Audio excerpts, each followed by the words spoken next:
Hey, it's Camo with the Nashville Access Show presented by Solis North Gulch Apartments, where taste matters. Cool show today. One of my favorite people in Nashville has finally consented, given her blessing, to be on the show today. And I think you're going to like her a lot because I do. Her name is Pearl Clarkin. Come on in, Pearl. Hey! God, it's so great to have you here finally. I know. I've been waiting patiently for a long time. I think it wasn't long after I moved to Nashville, like 8 years ago, that you kind of got onto my radar, seeing you around town and doing different things. It's been a while. It's been a while. And the one thing that always grabbed me about you was just how hard working you are. It seems like you're always doing stuff. Yeah, I just, I can't not. And I think that's something that we have in common. And really, yeah, I think it's something we have in common. And I know I really looked up to you and Wait, you said that like a past tense. You did, but you don't anymore. no, I mean, I still do. But when we first Yeah. met, and I was so young, and you were so kind to me, and I saw how diligently you were working and helping artists, and it was really awesome. Yeah, and I think that's something that probably helped us connect. Was we're both people that are really driven. Yeah. I think that's a cool point too. People tend to draw themselves to the people that have the same ethics and work standard and everything. You, as well as being singer, songwriter, you're a model. What's the competition? Did you just win something, or you're in a competition now for something? Are you talking about Miss Tennessee? Yes, Miss Tennessee. So I was actually okay. So the Tennessee pageant that I'm involved in, there's 36 girls who win a title throughout the year, and then those 36 get to go compete for state, and it's really competitive. Hundreds of girls tried for those 36 titles, and I threw my hat in the ring this year, and I won Miss Riverview, which I currently still am Miss Riverview. Miss Riverview. And I went to Miss Tennessee, and it was such an amazing experience, and I won almost $3,000 in scholarships. Wow. Which is That comes in handy. yeah, which I needed for Belmont because Belmont's expensive. But yeah, it was really great, and it was usually people ask me, what do you do for fun? And for the most part, I really just only do music stuff. So now I can tell people I do pageants for fun. Yeah, that's great that you won that. And is it a big difference competing in the music business to competing in a pageant like that? There's a lot of differences, but there's also a lot of similarities. The pageanting, I think, it has its own difficulties, but I do think that it's a little bit simpler than, music. Is it as cutthroat as music? It's not, which is what I love about it. I always tell people, like, when I went in for pageants, I was ready. I had my armor on because I've been in the music industry, and I was ready for the girls to be catty and mean, and I was like, oh, I hope that it isn't like that, but I was ready for it. And then I got there, and they were just the sweetest girls. And I think it's just by design, because in this system you're judged based on your academics. Mm-hmm. You're judged based on charity.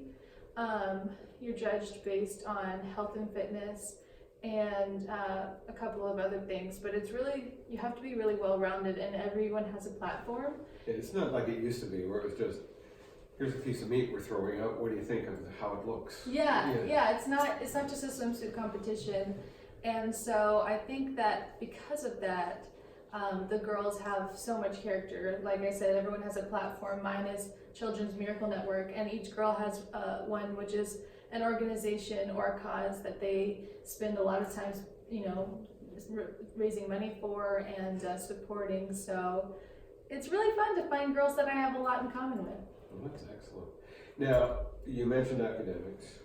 You're also a student at Belmont. Yes. How many years in are you Too many.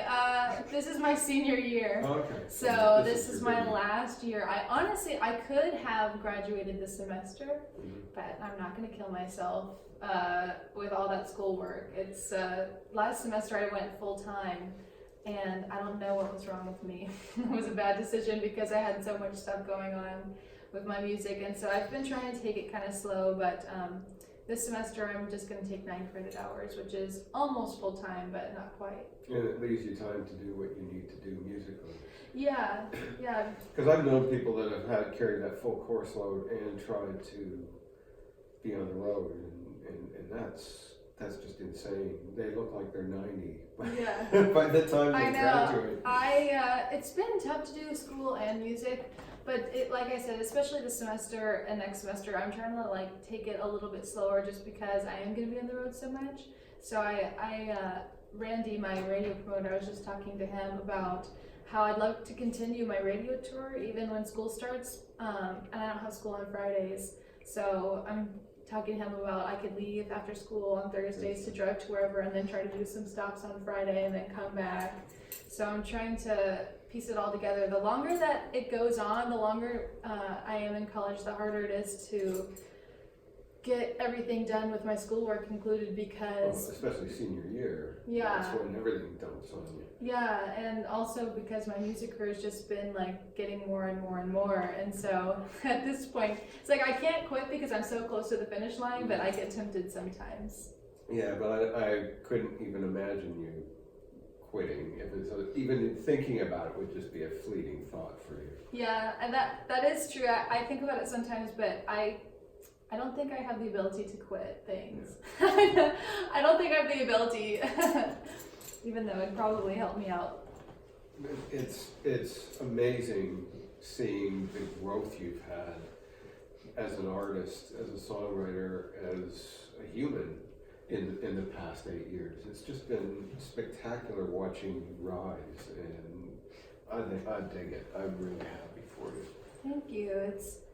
Things have gotten, especially over this summer, things have ramped up more than ever before, and I am negotiating a deal right now that's really exciting with an investor / developer, and this is something that's really exciting, and I can't wait to be able to really talk about it because it's incredible, and it kind of blindsided me this summer, but this is definitely going to be the biggest step that I've taken so far. Is it when things like that come about, because like a lot of artists in Nashville, you see yourself on a bit of a rise and then something comes up and it screws it. Yeah. And you have to figure out how to recover and move on, change direction, whatever you have to do. So I've seen those, and when you getting close to something like you just mentioned, is it hard to get your hopes up for it? Yes, it's hard to get my hopes up because I've definitely been in that situation. Even just last year, I think Nashville, I love Nashville, and I'm so blessed to have all the friends and connections and support that I have from this community. But there are people out there that are very competitive, and these spots are hard to come by, especially for females. And so it does sometimes happen where you think something is it, and it gets messed up, and it's heartbreaking. And that happened to me last year. And it's hard to get back up, but I did. And then when the next opportunity comes, sometimes you almost are like, oh, I don't know. It makes you nervous because taking the leap, it's like, I don't want to fall. But at the same time, if you don't take the leap, then you don't have a chance either way. So miss the dance. Yeah, exactly. So I mean, and this person that I'm hoping to get this deal signed with is absolutely incredible. I'm gonna be so lucky to work with him, and he's just amazing, and he really believes in my music. So that's what's most important to me, and he believes in who I am as an artist, because a lot of times people want to work with you and they want to help you, but they want you to change or be something different than you are. And so I've just never been good at not being who I am. And so I'm really glad that I found someone who likes me for Everybody me. else is taken. Yeah, exactly. Yeah, that's the one thing I noticed, and I don't know why, it's the first thing I notice, especially with female artists, when they get brought into the machine, the label machine. They have beautiful curly hair and hair like yours, and then they come out, and it's straight. And that's actually something specifically that I've actually been through with Yeah. people that I have worked with, that because I have, you know, big curly hair. And that is specifically something someone has told me one time, for like, you know, you need a photo shoot, but you need to make sure your hair is like a little more straight and don't wear so much makeup, or, you know, strip yourself, you know, down in the sense of like, you know, being more simple. And I just am not a simple person. I'm not a simple artist. And, you know, the Nashville machine does have a certain sort of look that they're trying to push all of the women and, you know, through that tunnel, and that's just not who I am as an artist. And so that's why I'm excited to work with this guy, because he's out of New York, so he's not, you know, in that same mindset. And I think every time people really stick to who they are, it always ends up going over really well. Like Florida Georgia Line, Sam Hunt, love Waylon those guys Jennings. or hate those guys. You know, they've stuck to who they are, and they, you know, like them, don't like them, they don't much care. Yeah, they don't care. And, you know, I feel like those are the people that always explode the most. Like I said, even like I was in a group called the Highwaywomen for a while, and we were sort of basing ourselves off of the Highwaymen and singing a lot of their songs. And the Highwaymen have always been like my biggest inspiration, because those guys were the same. When Waylon Jennings, if you would watch interviews of him when he was coming out, people were upset with him and his music because he wasn't doing the rhinestone suit and the Cadillac. He was doing his thing, and his sound was different, his look was different, and he just was like, you know, I don't care, this is who I am. And I think that if you can withstand the pressure of, you know, caving in, I think that it's better in the long term, especially for people who are stubborn like me. You want to do a song and then we'll talk some more? Yeah, let's do it. Because you just happen to have a guitar. I just happen to have a guitar right here. That's why they say magic happens in this studio. Guitars appear. Yes. I'm gonna do a song that has always been it's been like a fan favorite. And even, because you know how everybody on social media has those groups and their team this or whatever. Yeah. I named my social media people Team Pearl, and then they changed their name to Alligator Army because of this song, because they love this song. I love this song. And it was so too. hilarious. Yeah, and they're like, they just started hashtagging Alligator Army, and they're like, we're the Alligator Army. And I was like, this is way more creative. Yeah. I was surprised with myself. I'm like, you guys are more creative than I am. I just called you Team Pearl, but anyway, this is the song, and I was just in New York recording it. It's gonna come out on my EP. Excellent. Which is exciting. It's called Alligator Walking. Alligator walking towards the Florida Georgia line. Night breeze of whispers through the July pine. The moonlight's knocking for the very last time in this town behind.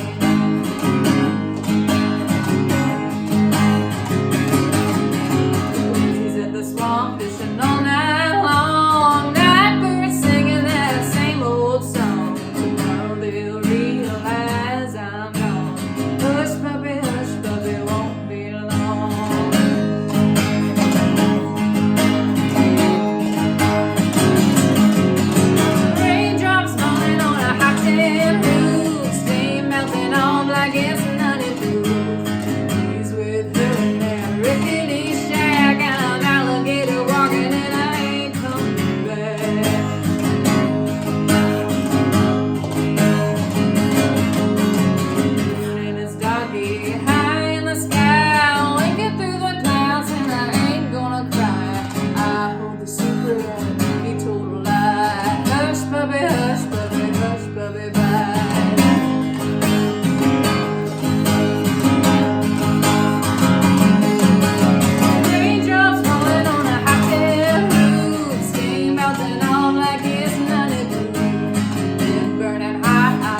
You're watching the Nashville Access Show with Camo. My special guest is Pearl Clarkin.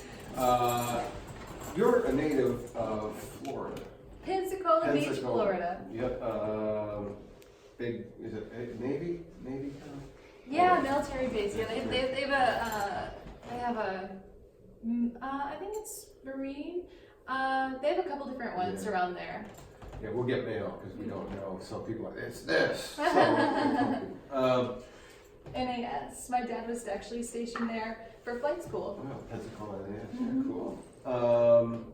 So, bringing the alligator walk-in, that kind of Florida swampy tone, because that's just such a great blues song. It's excellent. Thank you. It kind of gives you a distinct sound. There must be something in the water in Pensacola or something. Yes, it's so funny because a lot of times when I sing Alligator Walking in Nashville, people love it, but they don't quite get it as much because there's no alligators around here. It's like alligators. That's weird, but nobody's found one in the sewer or anything. Yeah, but alligators definitely it's definitely a Florida thing, and yeah, I'm a Florida girl through and through. I think we're gonna call the EP Florida Tales. We got Girls of Summer is my single that's out right now. Got Alligator Walking. We got a song called Coming In Hot. Fishing's gonna be on it, and did I say Alligator Walking? Yeah. I forget. There's one more. I can't think of it right now, but it's all kind of Florida based. It's sort of a Genesis EP.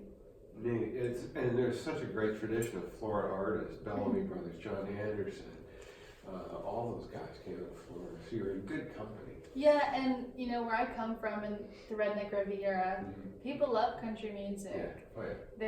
They're huge country music fans, and so it's fortunate for me that I come from a hometown that not only loves country music but also supports me in my country music career. You've had a lot of support. Your mom is a huge supporter. I love my mom. And your whole Florida crowd seems to be right behind you. Yeah, they are, and I just actually had a show back home. It was in July. It was at the beginning of July. No, it was July 13th. It wasn't too long ago. I can't tell what time anymore. But I was doing my music video. When I go home, I like to play this place called Patio Leary's, and it's just this little hole in the wall. And every time I go, I've completely packed it out for as long as I can remember. And anyway, we were deciding to do the video shoot for Girls of Summer. I was like, we should do a scene at Patty's where I'm singing because it's just so my home, that's what I do when I go home. And so it was only a couple days beforehand, and I was like, I wonder if anyone will show up though because I'm not gonna have time to promote it. Yeah. And I posted about it, and it was completely packed out. Wow. And it meant a lot to me because I was like, wow, people back home, they really care and they're really watching, and even on short notice, they want to come out and support. So that's cool. One other thing that has always struck me about you and has been very consistent about you is your style, because you have this old Hollywood glamour style to you. Thank you. And it's always been very consistent. And is that an era that you kind of look at and really like? I have always been in love with vintage things. And Marilyn Monroe is somebody that I've always really loved. I actually wrote an essay about her in school not long ago. I think it wasn't last semester, it was the semester before. But what I love about her is not so much the glamour. I mean, I think that I love her style too, but also just her commitment to her role as Marilyn Monroe. Someone, I forget who the quote is by, but someone said that the greatest role she ever played was Marilyn Monroe. Yeah. And her commitment to her career, which I think took precedence over everything else in her life, and even her love life, everything was secondary to that, and it's the kind of commitment that I strive to have as well. And I think that back in that era, not just Marilyn, but everybody, they had a persona that they cared to really carry out, not just on screen, but at all times. And it's really difficult to do that, but it's really inspiring. You seem to do it. you seem to pull it off. Yeah, and I feel like it's even like Dolly though. Dolly does that too. It's like you never see Dolly when she's not being Dolly. Even when she's just out and about. Like if anybody ever sees her, like my friend was telling me that they saw her at the grocery store one time and she like had big hair and lipstick on. And yeah, I can't imagine Dolly going anywhere in torn jeans and a ball cap. I know, and it's really inspiring. I don't think I've quite mastered the craft, but for me though, like I said before, it's easy for me because I just decided my image to be who I actually am. Yeah. It's like I love glamour, I love that stuff, so it's easy for me, but still there's like a certain persistence that the greats had in being themselves and continuing their image into their everyday lives. That's really inspiring, and that era for sure, that old Hollywood era, they did that. It's cool listening to you just talking about how you have evolved, and you're mentioning Waylon Jennings, Marilyn Monroe, Dolly Parton, all these really strong individuals that have all kind of come together as a pearl. And oh my God, I hope so. Yeah, I mean, I will be lucky. I don't know if I'm like even cool enough to, I don't know if I'd even be cool enough to sit in the same room or be in the same building as any of those people, but they definitely inspire me. And like, especially with Dolly, I mean, Dolly really got a lot of flack for being who Dolly was. Oh, yeah. I mean, now she's a legend and she always has been, but if you read all our news articles and stuff, I mean, she got a lot of flack and she didn't care. She's like, no, I'm wearing my rhinestones, I'm gonna have big blonde hair. And she just was who she was, and especially, she is the absolute pinnacle of femininity too. And I think femininity is a scandal, especially in country music. It's something that females have a hard time, but even in her era, it seemed like the things that people had a problem with was her being extremely feminine. And so she just was like, this is who I am. And yeah, it's just that, it's that gutsy thing to be who you are. Even people in regular life, like in high school and stuff, I feel so bad for these kids that are going to school and they feel pressure to do things or be someone that they don't want to, right? They all go around saying, I don't care what anybody thinks, but they do. They do, and it's like, I was on a plane home from my radio tour, and I was sitting next to this girl who was 18, and I just struck up a conversation with her, and she was talking about that same thing about, it's hard, to be myself, and everyone wants me to be this or that, and for her it was like, she didn't really want to be a party girl, and I was like, don't do it, but I think what makes those people like Dolly and Waylon and those people different is that they stood up and said, no, this is who I am, and I'm not going to back down from that and change for anybody. That's really cool. It's funny because in high school I never had to worry about that because I was such a dork. Everybody went, and I'm still kind of a bit of a dork. The new song is, my wife is laughing. Laughing too loudly. So you've got a new song called Girls of Summer. Girls of Summer. Girls of Summer, well, first of all, I'm super excited because it's just going up the music road breakout chart so fast. Wow. And these radio DJs, I absolutely love every single one of them. I went on radio tour all summer to meet them, and they're all incredible. And I'm so excited that they love the song. But basically, Girls of Summer is supposed to be, at first listen, it sort of sounds like just a fun summertime anthem, which it is. But on the deeper level, it's just about how women are timeless, and it's that moment that they have, their time in the sunshine that connects all of us, because we all experience that. And, as you get older, after you have that time and the responsibilities of life set in, it's like you have kids or your job or whatever, and it's harder to experience that, frivolous moment in the summertime with your girlfriends. you still have those memories, and those memories are timeless. And so I actually wrote the song about my mom because her and her girlfriends would come over, you know, growing up on the beach, and they used to talk about all of their fun stories about drinking bushwhackers and having crazy times on the beach. And I used to think, like, you know, this is something that we all go through as women, and so it's just sort of really underneath the fun beat to it. It's sort of a circle of life song. You want to do it for us? Yeah, let's do it. Sweet. We're talking to Pearl Clarkin on the show. Pearl's cool. Let's see. I've been singing this song all summer long.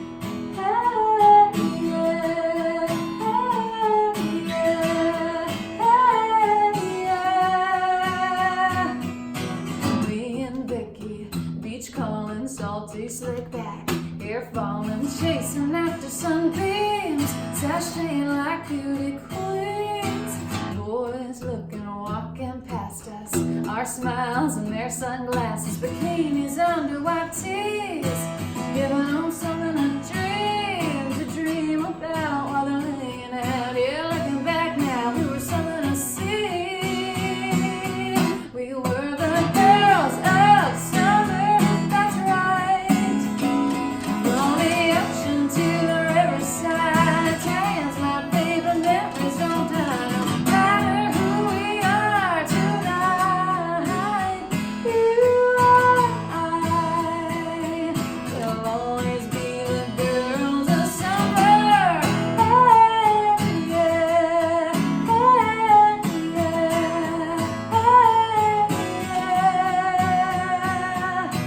drinking flirty, bushwhackers, midnight swims, firecrackers, staying up until dawn, waking up in his arms. Don't stare at the sun or boys too long, 'cause they'll both burn on after they're gone. We were the girls of summer, that's right. From the ocean to the riverside, Italians, my favorite memories don't die. No matter who we are tonight, you and I will always be the girls of summer. Hey, yeah, hey, yeah,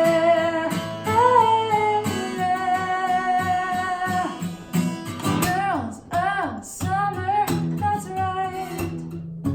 From the ocean to the riverside, Italians, my favorite memories don't die. No matter who we are tonight, you and I will always be the girls of summer.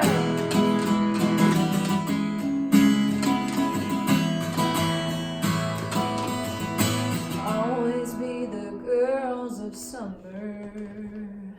Cool song. I like that a lot. I've always been a fan of the tone of your voice because you have Thank you. it's really on the edge of being a blues voice. And I like Thank that. you. It's cool too. So I want to ask you one thing. Yes. Imagine everything kind of being equal, but you're already a huge star. Okay. Okay. You're planning your stadium tour. Who's your opening act? Who's my opening act? My opening act. You know, that's a good question. I haven't been asked that. It's a good That's one. why this show is special.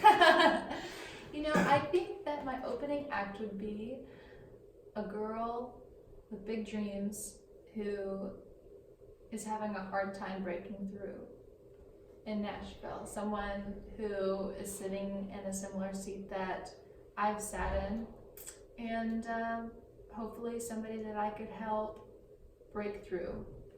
Cool. So not a specific person, but a character. Yes. Cool. That's the first time I've had that answer. That's good. So the new single is called Girls of Summer. Where can people find you on socials?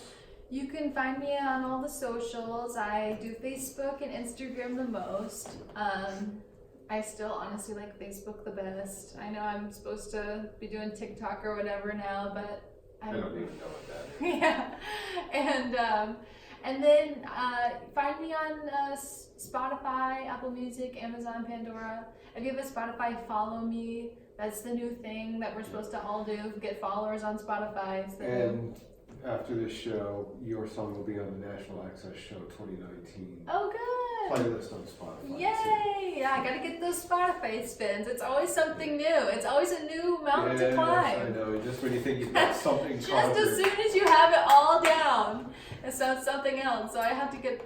It's what I'm working on right now. If you want to help an artist get through, you gotta follow me. It's it's in the corner right up here. Right. It just says follow. Click it. Thank you. Thank you for being here. Thank you for having me. Always a blast, and we have to do this more often. Yes. Because we don't see nearly enough of each other. And we'll have to go get a burger soon at Burger Up.